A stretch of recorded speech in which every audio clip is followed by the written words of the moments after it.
வணக்கம், இது அரண்சை. நான் ஹசீஃப். இன்று நம்மோடு மூத்த பத்திரிகையாளர் திரு கே வெங்கட்ரமணன் இணைந்திருக்கின்றார். அவரை வரவேற்போம். வணக்கம் சார். வணக்கம்.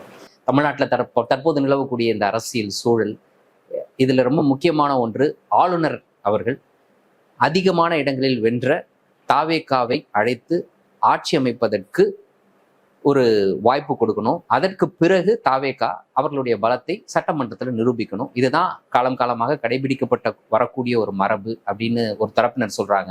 ஆனா ஆளுநர் தரப்பில் நேற்று ஒரு ஆங்கில ஊடகத்திற்கு அவர் பேசியிருக்கிறாரு.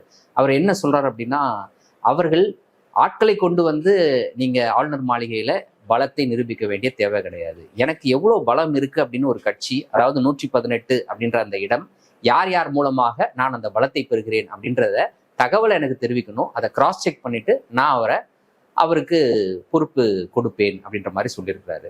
நீங்க தொடர்ந்து இந்த கான்ஸ்டியூஷன் தொடர்பான பல்வேறு விஷயங்களை நீங்க பார்த்துட்டு வந்திருக்கிறீங்க உங்களுடைய பத்திரிகையாளர் வாழ்க்கையில.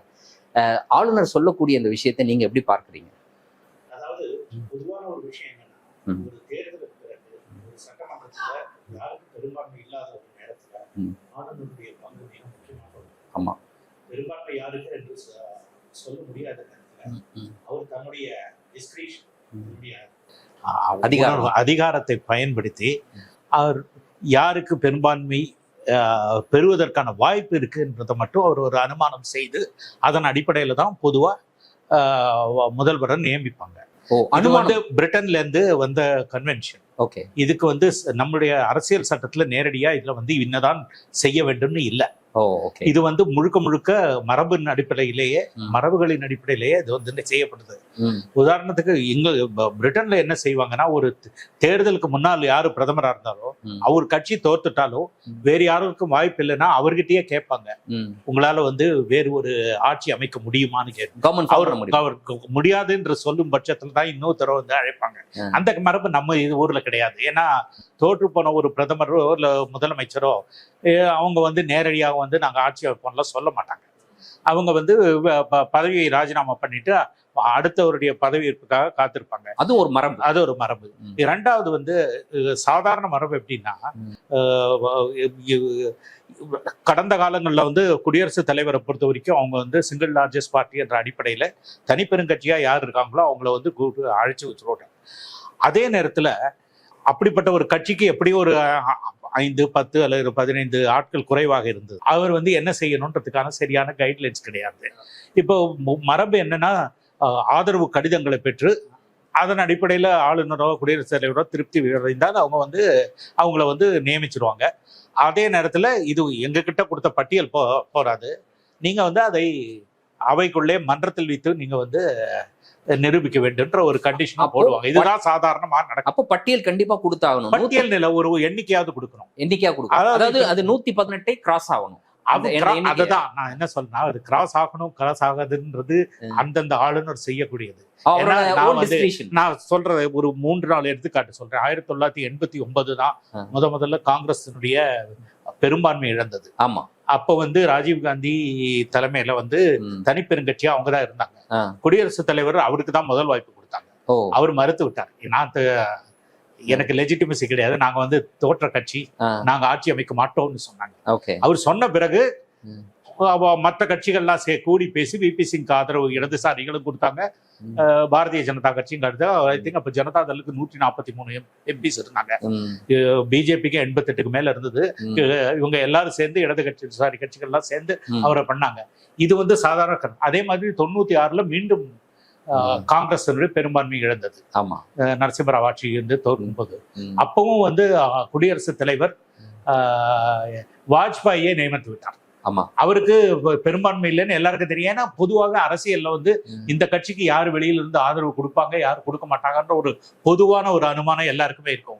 பாரதிய ஜனதா கட்சிக்கு இந்தியாவில் உள்ள சென்ட்ரிஸ்ட் கட்சிகளோ சோசியலிச கட்சிகளோ இடதுசாரி கட்சிகளோ அவருக்கு வந்து பிராந்திய கட்சிகளோ அவருக்கு வாய்ப்பு கொடுக்க, ஆதரவு கொடுக்க வாய்ப்பு இல்லை. அந்த அடிப்படையில் அவர் வந்து இருந்தாலும் அவர் வந்து தனிப்பெருங்கட்சியா இருந்ததுனால அவரை நியமிச்சாங்க. ஆனால் ராஜீவ்காந்தி செய்தது மாதிரி அவர் மறுக்கல. அவர் நேரடியாக பதவியேற்பு செய்துவிட்டு ஒரு வாரத்துக்குள்ளாக ஒரு ஆட்சியை இழந்து விட்டார். 13 நாட்கள். அது மாதிரி இப்போ வந்து இவர் அது மாதிரி ஆளுநர் செய்திருந்தால் அதை யாரும் கேள்வி கேட்க முடியாது. ஆனா என்ன நடக்குதுன்னா, பல இடங்கள்ல கூட்டணி ஆட்சிகள் வரும்போது ஆதரவு கடிதம்ன்றது கொஞ்ச நாளாவே இருக்குது. அதுக்கு பிறகு லேட்டரா வந்த ஒரு ட்ரெண்ட் அது அந்த அதாவது ஐ திங்க் பிபிசி காலத்திலேயே கூட வந்ததுன்னு நினைக்கிறேன். அப்ப கூட கொடுத்தாங்க ஆதரவு கடிதம். இல்லைன்னா எப்படி அவங்க பண்ணுவாங்க? எனக்கு தெரிஞ்சு இவர் வாஜ்பாய் இப்போ மோடி 2024 கூட ஆதரவு கடிதங்கள் கொடுத்தாங்க. சொல்லி கொடுத்தாரு. ஏன்னா அவங்களுக்கு வந்து 100-240 தான் இருந்தது. ஆதரவு கடிதம் கொடுத்தாங்க. 2006 தமிழ்நாட்டிலையும் வந்து திமுக 96 இடங்கள் தான் வந்தது. அதுல வந்து காங்கிரஸும் பாட்டாளி மக்கள் கட்சியோட ஆதரவு கடிதங்கள் கொடுத்து தான் அவர் வந்து நியமனம் செஞ்சாங்க. இது வந்து எப்படின்னா, சர்க்காரியா கமிஷனுடைய பரிந்துரைகளின்படி அதெல்லாம் ராஜமன்னார் கட்சி கமிஷன்ல கூட இது மாதிரிலாம் இதை பத்தி டிஸ்கஸ் பண்ணிருக்காங்க. அது வந்து என்ன பாயிண்ட் ஆஃப் வியூலன்னா, ஆளுநர்கள் அதீதமான அதிகாரங்களை வந்து பிரயோகிக்க கூடாது. ஓரளவுக்கு அவங்களுக்கும் ஒரு அந்த அதிகாரத்தை வரையறுக்கப்பட வேண்டும்ன்ற ஒரு அடிப்படையில நிறைய விஷயம் சொல்லியிருக்காங்க. இதுல என்னன்னா, சர்க்காரியா கமிஷன் தான் வந்து என்ன செய்யலாம்ன்றத சொன்னாங்க. அவங்க வந்து யாருக்கும் பெரும்பான்மை இல்லை என்றால் இந்த ஆர்டர்ல அழைக்கணும். முதல்ல யாரு, ரெண்டாவது யாரு, மூன்றாவது யாரு, இந்த ஒரு 4 வழிமுறைகள் சொல்லியிருக்காங்க. முதல்ல வந்து தேர்தலுக்கு முந்தைய கூட்டணி.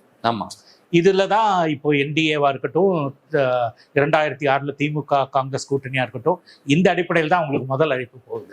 தனிப்பெருங்கட்சியாக இல்லை, தனிப்பெரும் கூட்டணியாக. அதனால அது வந்து தேர்தலுக்கு முந்தைய கூட்டணி. இரண்டாவது தனி கட்சி. யாருக்கு அதிக சீட் இருக்கோ அவங்க வந்து சிங்கிள் லார்ஜஸ்ட் பார்ட்டி. ஆனா அதுல ஒரு வரியை சேர்த்துக்கிறாங்க, single largest party with claim of support by others. ஆதரவுட கூடிய தனி ஒரு கட்சிக்கு வந்து அவர் அழைக்கணும்ன்றது ரெண்டாவது. மூன்றாவது வந்து போஸ்ட்போன். நீங்க சொல்றீங்களா இந்த வார்த்தை எதுல இடம் பெற்று? சர்க்காரியா கமிஷனுடைய பரிந்துரை. அதாவது எப்படி சொல்றாங்க, அது ஒரு பரிந்துரை தான். Single largest party claiming the support of others. அதான். அதே மாதிரி மூன்றாவது வந்து தேர்தலுக்கு பிந்தைய கூட்டணிகள். அது ஒரு ரெண்டு வகையா பிரிக்கிறாங்க. எல்லா கட்சிகளும் சேர்ந்து நாங்க ஆட்சி அமைப்போம்னு சொல்றது ஒண்ணு, சில கட்சிகள் ஆட்சி அமைக்கும், சில கட்சி வெளியிலிருந்து ஆதரவு கொடுப்போம்னு சொல்லலாம். அதான் நாலாவது. அது இந்த அடிப்படையில தான் அவர் கொடுக்கணும்னு சொல்லியிருக்காங்க. இது வந்து புஞ்சி கமிஷன் அதுக்கப்புறம் வந்தது. ஒரு 20 வருஷம் கழிச்சு புஞ்சி கமிஷன் வந்து இந்த வரையறைகள்லாம் சரிதான், ஆனா இதையெல்லாம் அரசியல் சட்டத்திலேயே நீங்க வந்து சேர்க்கணும்ன்றது அவங்களுடைய பரிந்துரை. அதுவும் நடக்கல. இப்போ இன்னைக்கும் என்ன நடக்குதுன்னா, இந்த 2 விஷயம் தான் எப்பவும் நடக்கும். முதல்ல தனியா ஒரு கட்சியை ஆட்சி அமைக்க அழைப்பார், அதுக்கப்புறம் நிபந்தனை விதிப்பார். நீங்க வந்து ஒரு வாரம், ஒரு 10 நாள், 2 வாரத்துக்குள்ளாக உங்களுடைய பெரும்பான்மையை நிரூபிங்கள். அது வந்து சாதாரணமா. சில நேரத்துல என்ன பண்ணா 1-2 வழக்கு, அதுக்கு எனக்கு எடுத்துக்காட்டுகள் என்னன்னு, தனியா உங்களால ஆட்சி அமைக்க முடியாது, எப்படின்னு தோத்துருவீங்க, அதனால நாங்க கூட்டணிக்காக காத்திருந்து மத்த 2 பேர் சேர்ந்து நடக்கிற வாய்ப்பு இருக்கிறது. இப்ப என்ன 2018 என்னாச்சு, கர்நாடகால எடியூரப்பா, அதான் அங்க வந்து உங்களுக்கே தெரியும், கர்நாடகால எப்பவும் 3 வகையா வாக்குகள் பிரியும். BJP, Congress, JDS. இது வந்து யாரு 2 பேர் சேர்ந்தாலும் ஆட்சி அமைக்க முடியும். அதனால அவர் ஒரு 104 சீட் இருந்த ஒரு எடியூரப்பாவை அவர் வந்து அழைச்சாராம் அந்த கவர்னர். அப்போ வந்து இவங்க ஜேடிஎஸும் காங்கிரஸும் கூட்டணி அமைக்க மும்முரமா இருந்தாங்க. அதனால அவங்க கோர்ட்டுக்கு போயிட்டு, அதுவும் என்ன சொன்னாங்கன்னா 2 வார கால அவகாசம் கேட்டாங்க, கொடுத்தார் ஆளுநர். பெரும்பான்மை நம்பிக்கை. இவங்க சுப்ரீம் கோர்ட் போன போது அவங்க வந்து இவரை நியமிச்சதை வந்து சரி தவறுன்ற கேள்விக்குள்ளேயே அவங்க போகல. அது எப்படி ஒரு இந்த மாதிரி ஒரு இக்கட்டான சூழ்நிலையில 2 வாரம் கொடுத்தா அது குதிரை பேரத்துக்கு வழிவகுக்காதா? என்ன ஒருத்தர் சிஎம் ஆயிட்டாருன்னா பதவி பிரமாணம் செஞ்சு எல்லாரும் மினிஸ்டர் ஆக்கினா ஒவ்வொருத்தரும் தன்னுடைய பலத்தை பிரயோகிச்சு ஆதரவை திரட்ட முடியும்.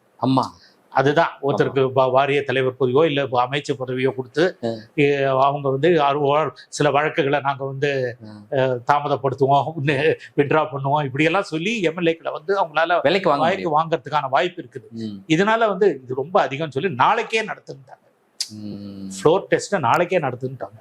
15 எல்லாம் கொடுக்க முடியாதுன்னு, அதை ஹியரிங்க்கு வந்து அடுத்த நாளே 4 மணிக்குள்ள முடிச்சிடணும்னு சொல்லிட்டாங்க. இது வந்து நீங்க இதனுடைய சட்டில இந்த பிரின்சிபிள் பார்த்தோம்னா, ஒரு பெருங்கட்சியை வந்து அழைப்பதில் தவறு இருக்கிறதா அவங்க சொல்லலை. அந்த நேரத்தில் அவர் வந்து ஒருத்தருக்கு அனாவசியமான அட்வான்டேஜ் கொடுக்குற மாதிரி இருக்கக்கூடாதுன்றதுதான் அவங்களுடைய இது. அதாவது ஃப்ளோர் டெஸ்ட்டுக்கு ஏர்லியா நடந்துருச்சுன்னா அந்த குதிரை பேரம் பேரத்துக்கான நடக்காம வாய்ப்புகள் குறையும். அந்த அடிப்படையில அவங்க கொண்டாங்க. அதனால இப்ப நான் இன்றைய சூழ்நிலையில் என்ன சொல்றேன்னா, உங்களுக்கு அவருடைய பெரும்பான்மையின் மீது நம்பிக்கை இருந்தா தான் கொடுக்கணும்ன்றது ஒரு நியதி. ஓகே, அது வந்து ஒரு சட்டம் கிடையாது, இது ஒரு நெறி. அதனால அவரு புறந்தள்ள கூடாதுன்றதுதான் என்னுடைய. ஆனா இப்போ அவரை அழைக்கலாம், ஆட்சி அமைப்பதற்காக அவரை அழைக்கலாம், தாவேகாவை அழைக்கலாம். ஆனா அவருடைய பலத்தை நிரூபிப்பதற்காக கொடுக்கக்கூடிய கால அவகாசம் அப்படின்றது ஷார்ட்டா இருக்கணும். ஓகே, அது குதிரை பேரத்தை தடுப்பதற்கான ஒரு வழியாக பார்க்கப்படும். ஆனா இப்போ நம்முடைய தமிழ்நாடு ஆளுநரை பொறுத்த வரைக்கும் அவர் சொல்லக்கூடிய விஷயம், நீங்க எண்ணிக்கையை கொடுங்க அப்படின்ட்டு, 118 அப்படின்ற ஒரு எண்ணிக்கை எனக்கு காமிங்க, அதை நான் கிராஸ் செக் பண்ணுவேன்னு வேற சொல்றாரு அவரு. சோ அப்ப அந்த எண்ணிக்கையை கொடுக்க வேண்டிய தேவை அப்படின்றது இன்னைக்கு இருக்குதா தாவேகாவுக்கு? கண்டிப்பா கொடுத்தே ஆகணுமா? இல்ல, அதாவது எப்படின்னா இதற்கான நெறிமுறைகளே கிடையாது. மரபுப்படி என்ன பிரிட்டன்ல என்ன சொல்லுவாங்கன்னா, யாரை நியமிக்கணும்னா anyone who is in a position to command the majority of the house. Okay, அது வந்து ஒரு அனுமானம் தான்.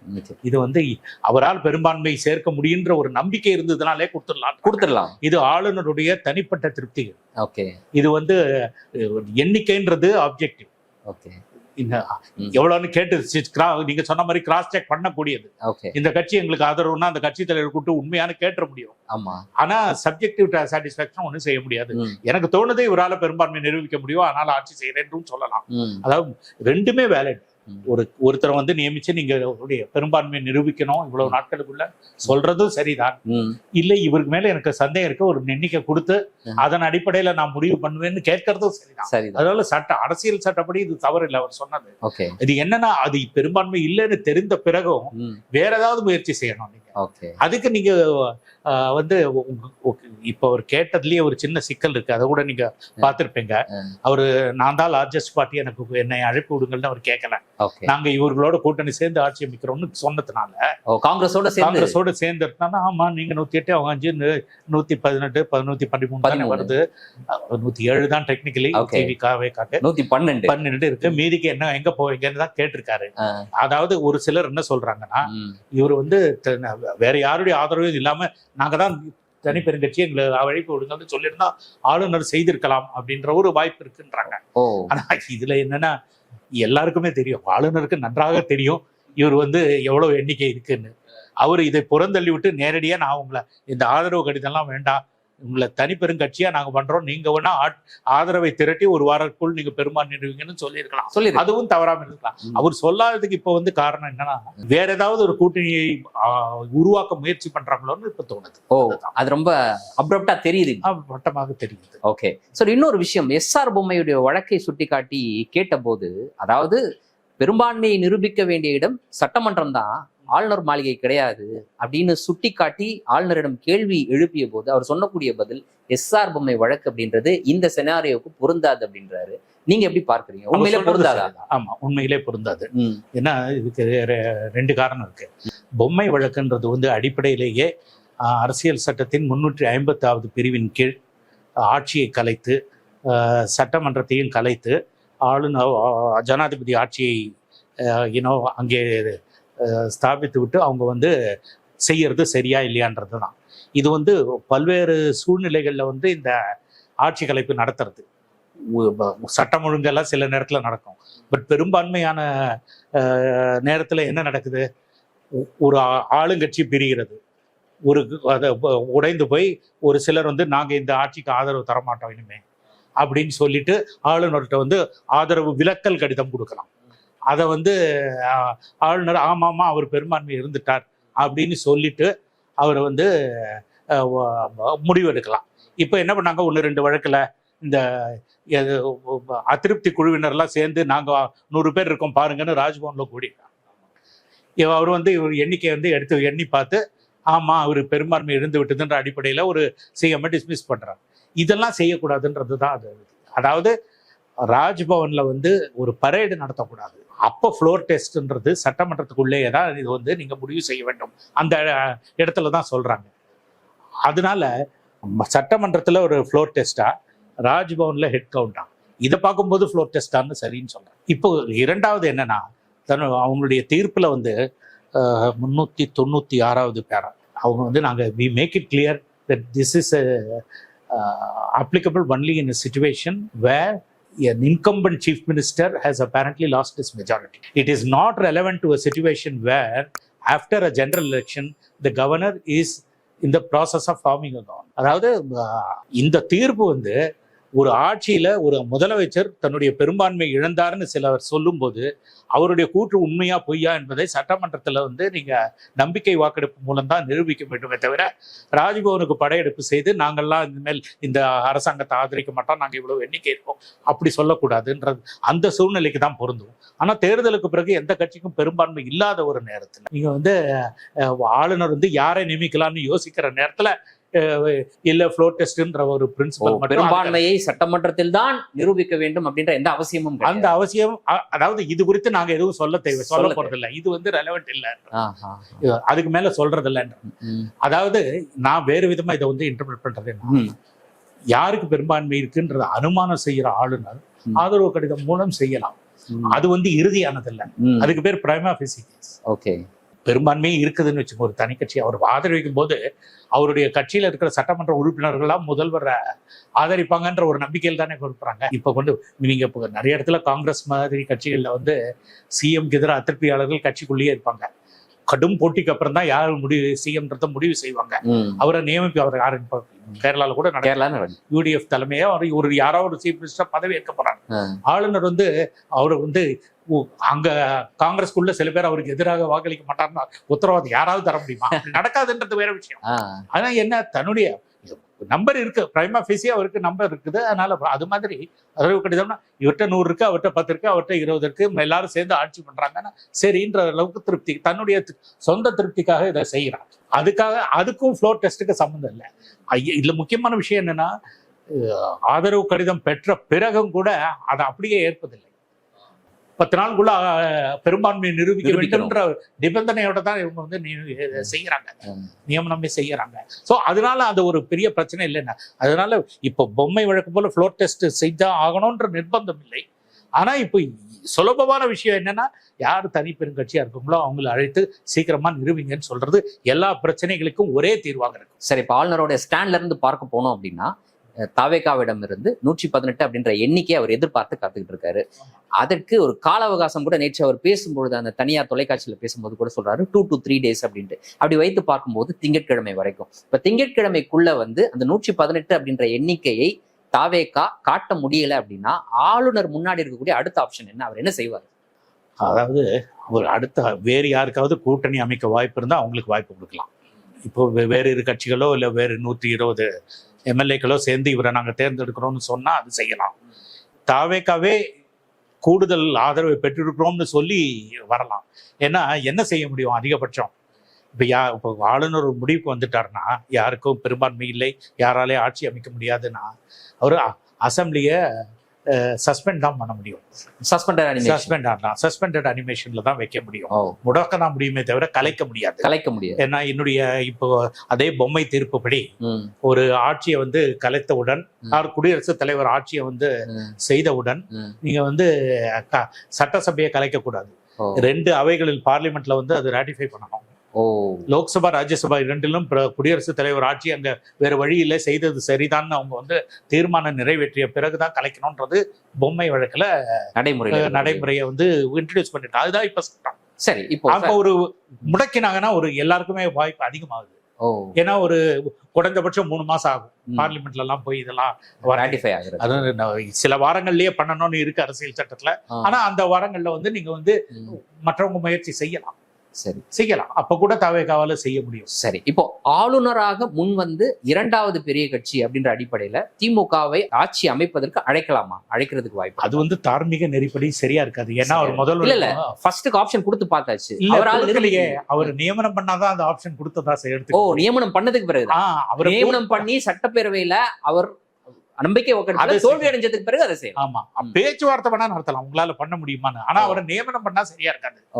ஆமா, ஆனா அதே நேரத்துல ஒரு ஆதரவு கடிதங்கள் கொடுத்து 2வது பெரிய கட்சியை வந்து நம்பர்ஸ் காமிச்சாங்கன்னா செய்யலாம். இப்ப அதுதான் செய்ய போறாங்கன்னு நினைக்கிறேன். இப்போ அந்த காங்கிரஸ் ஜேடிஎஸ் உடைய நீங்க அவங்களுடைய வாதங்களை எடுத்து பார்த்தாங்கன்னா அந்த 2018 கர்நாடக வழக்குல எடியூரப்பாவை அழைத்தது அப்போ நாங்க 2 பேரும் சேர்ந்து எங்களுக்கு பெரும்பான்மை இருக்குன்னு தான் சொன்னாங்க. அவங்க பெரிய பிரதான கட்சி இல்ல. ஆமா, 2வது 3வது இருக்கிறவங்க சேர்ந்து பண்ண. காங்கிரஸும் ஆனா ஜேடிஎஸ் அவங்க என்ன சொல்லுவாங்கன்னா, நாங்க 2 பேரும் சேர்ந்து சரியான நம்பர்ஸ் இருக்கு, அவர் தனியா இருக்கு, அவருக்கு நம்பர்ஸ் இல்ல. அந்த அடிப்படையில எண்ணிக்கை எங்கள் பக்கம் இருக்குது, அதனால எங்களுக்கு முன்னுரிமை கொடுக்க வேண்டும்ன்றது வாதம். கோர்ட் வந்து அந்த வாதத்தை வந்து அப்படி பார்க்கல. அவங்க கால அவகாசத்தை மட்டும் அட்வான்ஸ் பண்ணி அதை நிரூபிக்க முடியாத போன பட்சத்துல அவர் வாக்கெடுப்புக்கு முன்னாடியே ரிசைன் பண்ணிட்டார். இன்றைய தினம் எங்களோடு இணைந்து பல்வேறு தகவல்களையும் கருத்துக்களையும் பகிர்ந்து கொண்டமைக்கு நன்றி சார். நன்றி. மீண்டும் ஒரு நேர்காணலில் சந்திப்போம். நன்றி நண்பர்களே. அரண்சை நண்பர்களுக்கு வணக்கம். அரண்சை ஊடகம் சுயேட்சையாக இயங்குவதற்காகவே உருவாக்கப்பட்டது. நாம் செய்கிற வேலை உண்மையிலேயே மக்களுக்காக செய்கிறோம் என்பதை நீங்கள் நம்பினால், வாய்ப்பு இருந்தால் இந்த ரேசர் பே QR கோடுக்குள்ளே நீங்கள் வந்து அதை ஸ்கேன் பண்ணி எங்களுக்கு உங்களால் இயன்றதை விருப்பம் இருந்தால் ஆதரவு தெரிவிக்கலாம்.